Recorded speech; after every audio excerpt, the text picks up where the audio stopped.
حضرت علی رضی اللہ عنہ نے فرمایا، بچے کو جب کوئی تکلیف یا بیماری آتی ہے تو اللہ اس بچے کی بیماری کے بدلے بچے کی ماں کے گناہ معاف فرماتا ہے۔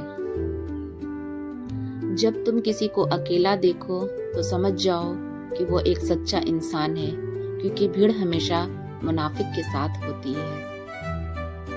اگر اپنوں کو گرانے میں آپ کو اپنی جیت لگے تو سمجھ جاؤ کہ آپ بہت گرے ہوئے انسان ہو۔ دروازے کے باہر پڑی باپ کی جوتی کا بھی رعب ہوتا ہے۔ دنیا کے 6 بہترین ڈاکٹر، پہلا سورج، دوسرا آرام، تیسرا ورزش، چوتھا خوراک، پانچواں عزت نفس اور چھٹا دوست۔ کامیابی کا اصول: اگر آپ کامیاب ہونا چاہتے ہیں تو اپنی زندگی کا ایک لمحہ بھی ضائع نہ ہونے دیں۔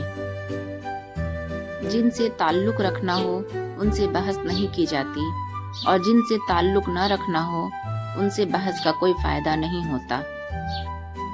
جہاں مکان نمبر کی بجائے باپ دادا کے نام سے پہچان ہو اسے گاؤں کہتے ہیں۔ تکبر ایسے بے لگام گھوڑے کی سواری ہے جو آپ کو انتہائی ناپسندیدہ جگہ پر لا گراتا ہے۔ میں نے لوگوں کی بھیڑ میں لوگوں کو لوگوں کے لیے ترستے دیکھا ہے۔ نئی بنیادیں وہی لوگ رکھ سکتے ہیں جو اس بات سے اچھی طرح واقف ہوں کہ پرانی بنیادیں کیوں بیٹھ گئی تھیں۔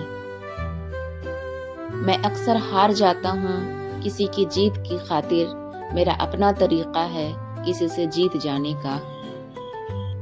بہترین زندگی جینے کے لیے اس حقیقت کو تسلیم کرنا پڑتا ہے کہ سب کو سب کچھ نہیں مل سکتا۔ جس کنویں سے لوگ پانی پیتے رہیں وہ کبھی نہیں سوکھتا۔ لوگ پانی پینا چھوڑ دیں تو کنواں سوکھ جاتا ہے۔ یہ قدرت کا قانون ہے، یہ بڑے راز کی بات ہے۔ ہر غلطی پر سوری کہہ دینا ٹھیک نہیں ہوتا۔ بعض اوقات اپنے آپ کو ٹھیک بھی کرنا پڑتا ہے۔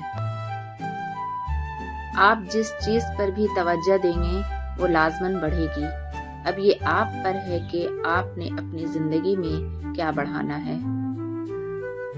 جہالت گہری نیند کی طرح ہوتی ہے، جگانے والے پر غصہ آتا ہے۔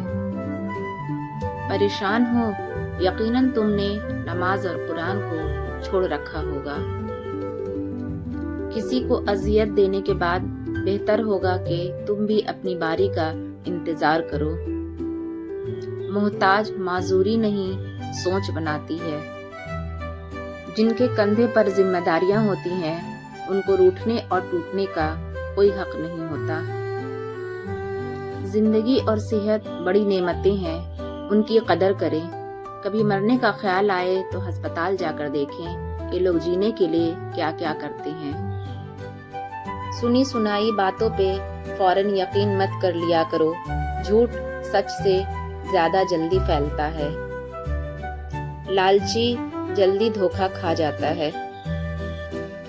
جب تم پر مٹی ڈال کر تمہارا منہ اور بدن زمین کے 1.5 فٹ نیچے دفن کر دیا جائے گا تو تمہارے پاس اپنے ایمان کے علاوہ کچھ نہیں ہوگا جو تمہیں بچا سکے۔